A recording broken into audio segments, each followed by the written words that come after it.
Okay, guys, today we're going to finish up some Chapter 2, Lesson 3, Speaking Effectively. I'm going to go through another part of the chapter today, and I'm going to have some call on the group speaking practice, which you guys had done so well in.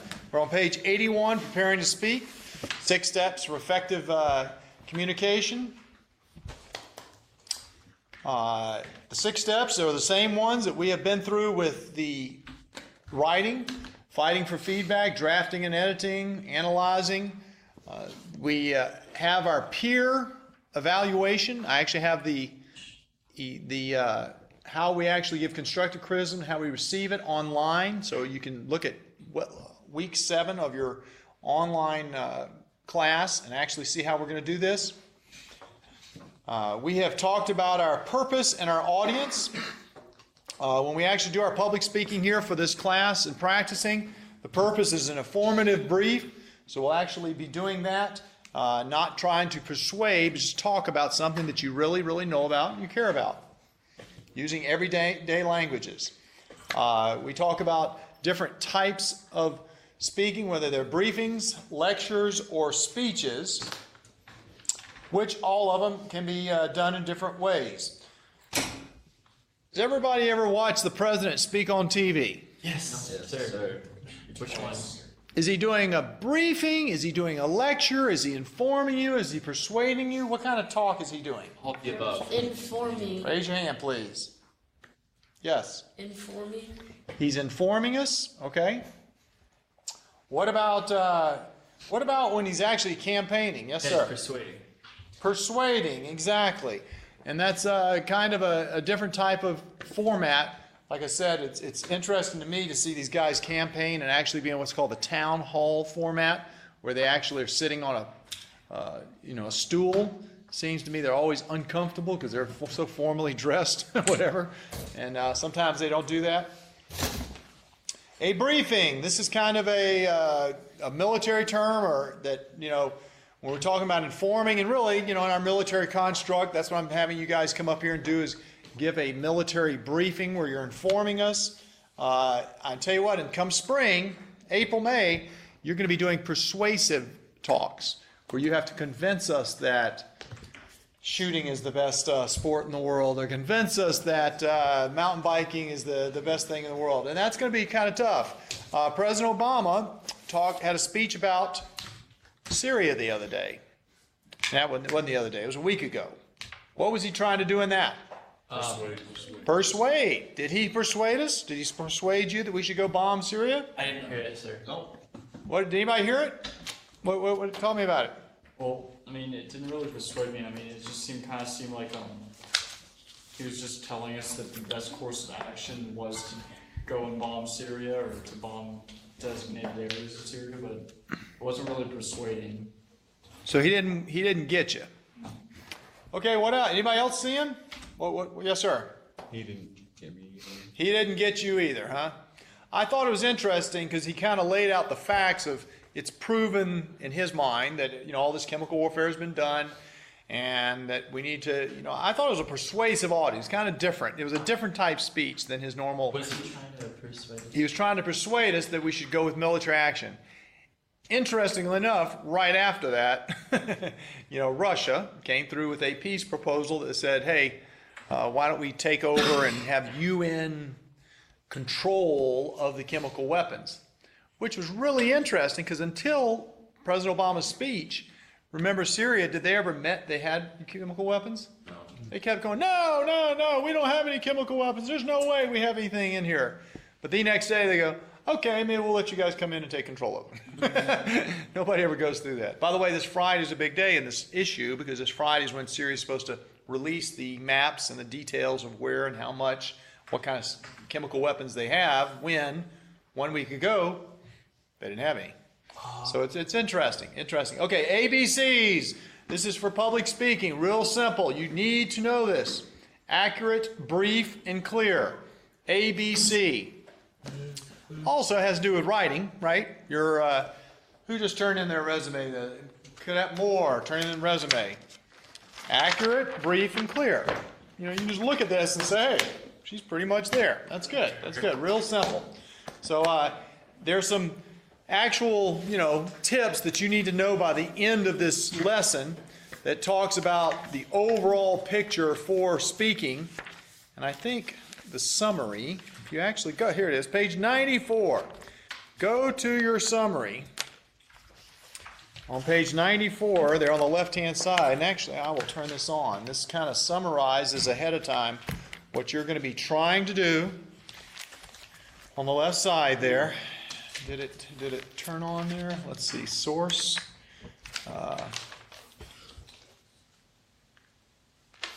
Okay, yeah, there you go. Tips for speakers, right here on the left on page 94. Tell them what you're going to tell them, and then you tell them, and then you tell them what you told them. This is exactly what President Obama did in his speech the other day. He goes, I'm here to tell you about the problem, and then he told them, and at the very end he goes, and because I told you the problem, this is what we need to do. Be clear, be quick, and be gone. Okay? Don't you hate it when your parents are arguing with you and they tell you the same thing 5 times? Yep. So remember that when you're parents. Visual aids to allow the audience to connect. A lot of people are not just listening, right? A lot of people are visual. That's why I go all the hassle of putting up all these visual things. I mean, you have different types of learners. You have different types of listeners, too. It's the same thing. So you want to have visual aids. That's why I allow you guys at the board to write up your 3 main points. Or when we get to more advanced speaking, you can certainly bring in a show and tell type of visual aid, and it'll work out well. Okay, lectures. You've heard this your whole life through this point of a teacher. And actually, you know what? Let's talk about this, because it's a lot of controversy with the teacher, a lot of discussion with the teachers about the Kagan philosophy and having you guys in 4s to a table. Do you like that or not? No. Give me the constructive criticism. Hey, this would be a great speech. Give me constructive criticism. What do you guys not like sitting in 4 tables? Yes, sir. I feel like I'm back in kindergarten. You feel like you're back in kindergarten? Yes, sir. It's like raising your hand with the other teacher and the teacher's trying to talk, and you're sitting face to face, and you get up and, hey, and you get up and do that round. Do all of your teachers do it? Yes. Yeah, pretty much. It's pretty much dictated. I'm telling you, I'm being evaluated between now and, I don't know, November 1st, and I don't know if they'll come in here or wherever. Yes, sir. I mean, I kind of like it because it kind of makes you be more social because you kind of have to interact with everyone. Yeah. But then after you start, but then for the people where it's harder to make friends, the teacher rotates the tables around. It kind of defeats the purpose. So. Well, there are different levels of instruction, guys, going on here, which you guys are mature enough to understand. I'm telling you, in America, there's concern about the digital crowd, y'all's generation. The fact that y'all don't call on the phone and chat with your buds, or you digitally communicate, okay? And I'm telling you, matter of fact, this weekend, I went to Philadelphia to visit my son Luke for his birthday. Yep, I went to Philadelphia. I went to New York State for a college reunion, 30-year college reunion with my Georgia Tech buddies, and they own companies. And they interview people like you for jobs. And they say it's hard for your generation to actually talk to an interviewer and have communication skills because you're so used to, communicate via digitally. So nationally, this Kagan philosophy has a theory behind it that you guys need to be able to sit with someone you do not know and have not met and then work together. And it's helping you do what my generation did, because we couldn't email, we couldn't text, we couldn't message, we couldn't Instagram, we couldn't Twitter, all those things. And so it's just we're trying to help you be better adults. So I'm just saying that's kind of back behind some of this thought, that as soon as you're comfortable, we'll move you around, which you probably don't care for, for sure. All right, let's see. When we talk about speeches, this is again Colonel type talks or President Obama to inform, entertain. What kind of speeches then, just like this, would be something that you're giving the talk, this first talk we're talking about? What kind of speech would it be? Inform. Inform. Did anybody ever laugh at anything yet? No. No, they're so boring, they hurt me. It could be entertaining. It could be entertaining. But again, at a higher level, after Christmas, I'm going to ask you guys to be persuasive for your speeches. All right, let's do some clickers. You have to dance for us too, sir. I do owe you actually a couple dance. 2 dances. I was actually dancing this weekend. Y'all should have videotaped. Do we have videotape of that? I'm not really sure. All right, let's go, guys. Click. Let's go. Focus. How good can you give an effective speech? Like, I mean, come on, guys. You have to have a cat in here.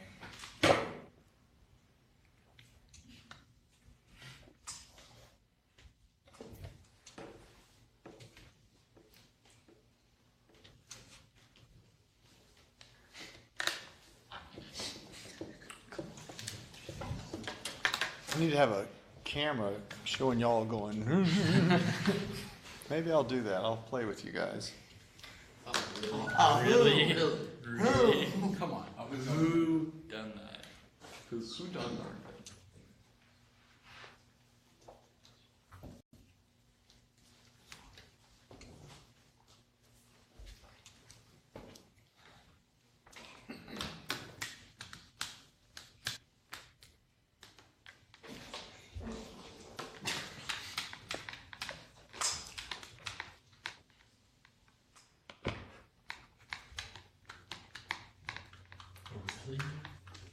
Yeah.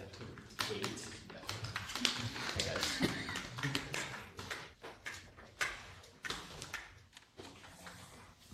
Smile. You're on candid camera.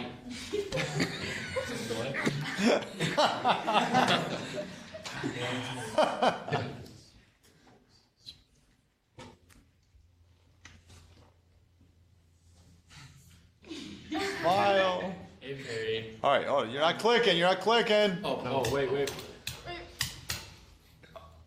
I didn't answer. I was about to click. Yeah, I've got it right. I was about to click, but I was watching myself on TV. Colonel Peoples was distracting me.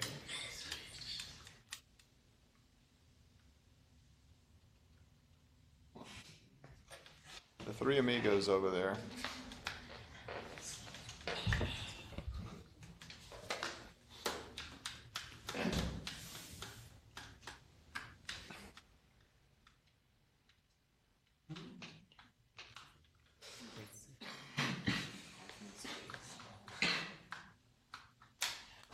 Intro, body, conclusion. Is that what I got on the board or what?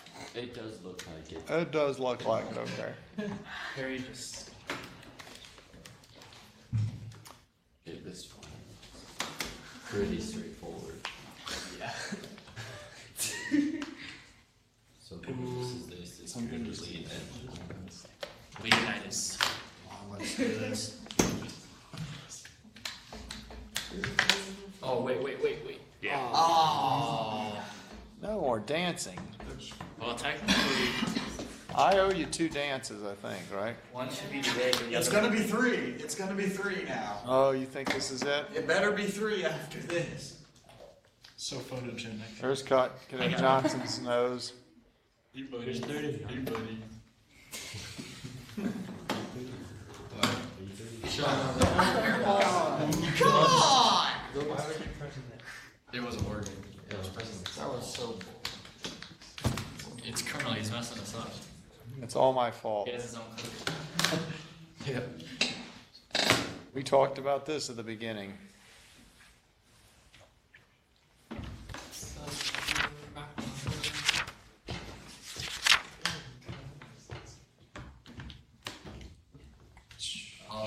Feedback. Well, feedback and like on a test, I would probably give you credit for both of those. That is because I use the term constructive criticism. You guys use feedback. So that is a good one. Very good. Very good. All right. Methods of presentation. Here we go. What are we doing for this assignment? You're speaking. From memory. So we have to have it memorized. What does impromptu mean? Cadet Van Boeven. Impromptu Means. I have no idea. Impromptu, anyone? Who's that back? Cadet Smith, I thought you were supposed to be sick. Aren't you supposed to be sick? Okay, I'm sorry. Go ahead. No specific preparation. Impromptu is what? No specific preparations. Preparation. Yeah, it means, okay, at the end of this whole year in May, we're going to stick one of you guys, pull your name out of a hat, and come straight up here. And then we'll have, Matt, what we'll exactly do, I'll tell you exactly what we'll do. We will play pick a student, and we'll say, Cadet Johnson, come on down. Come on down to the front. And he's not, if I'm saying, but then we'll pick another student, and we'll say, Cadet Spangler, can give him the subject. So we have a random person and a random subject, and you will be speaking impromptu, just like we talk about. So that's kind of how it works. It works out well like that. Okay, so we have a few minutes here. Why don't we have some of the who has not done what second, third.